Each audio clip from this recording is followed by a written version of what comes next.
The Cadillac Celestiq is so fancy GM had to register 300 patents to build it.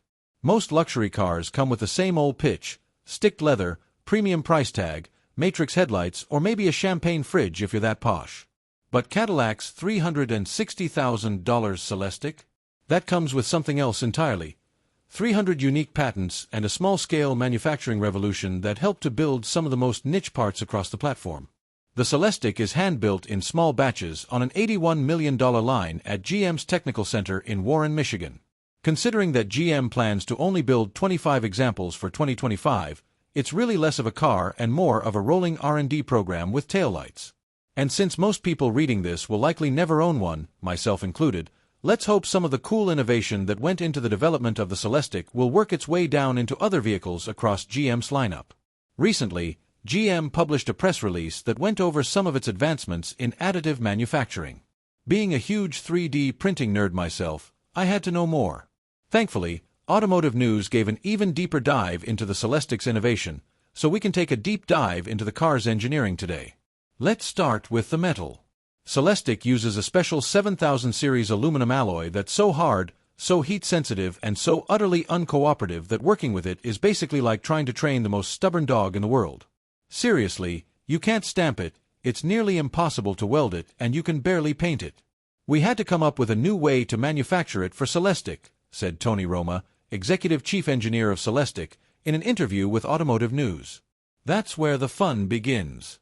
This skunkworks division at Warren Tech Center had to design, build, and prototype more than 330 custom parts for Celestiq.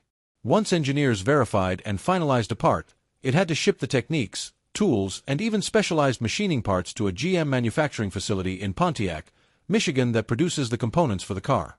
As you can imagine, this process pioneered a ton of low-volume manufacturing techniques that GM can potentially reuse elsewhere.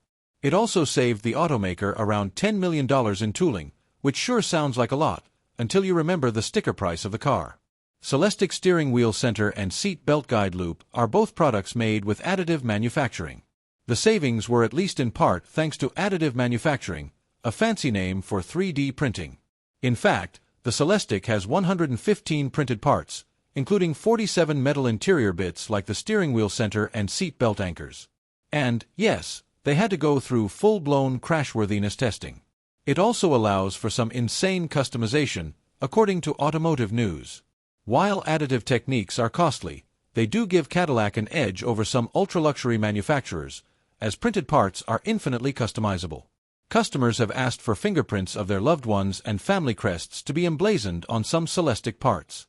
Additive manufacturing makes that possible, Roma said.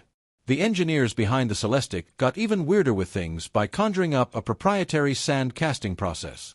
According to Rome, this process allows for properties similar to a die-cast part using a sand casting technique.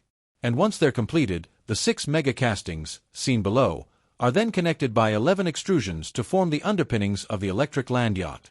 Sure, the entire process isn't really economical for mass production. But when you're only pumping out a few cars a week and getting well into the mid-six figures for each one, economies of scale probably aren't on the mind. We couldn't make $500,000 a year, said Edward Moss, Chief Architect and Technical Fellow for Aluminum and Mixed Material Body Structures at GM. But we can make 500. The real story here is that Celestiq isn't just Cadillac's moonshot, it's a rolling, customer-facing test bench for the next decade of GM EVs.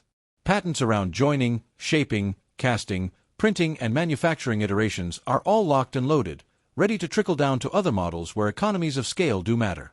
Only a few hundred people will ever own a Celestiq, but thanks to the lessons learned while building it, its legacy will live on in any GM vehicle that quietly inherits its weird, wonderful genes. And that's exactly how you turn a boutique, 18-foot-long EV into a justifiable six-figure science fair project. With Celestiq, GM and Cadillac didn't just build a car, we sculpted a new era of advanced manufacturing, said Roma. He's right. But he left out one important part. GM also patented the chisel.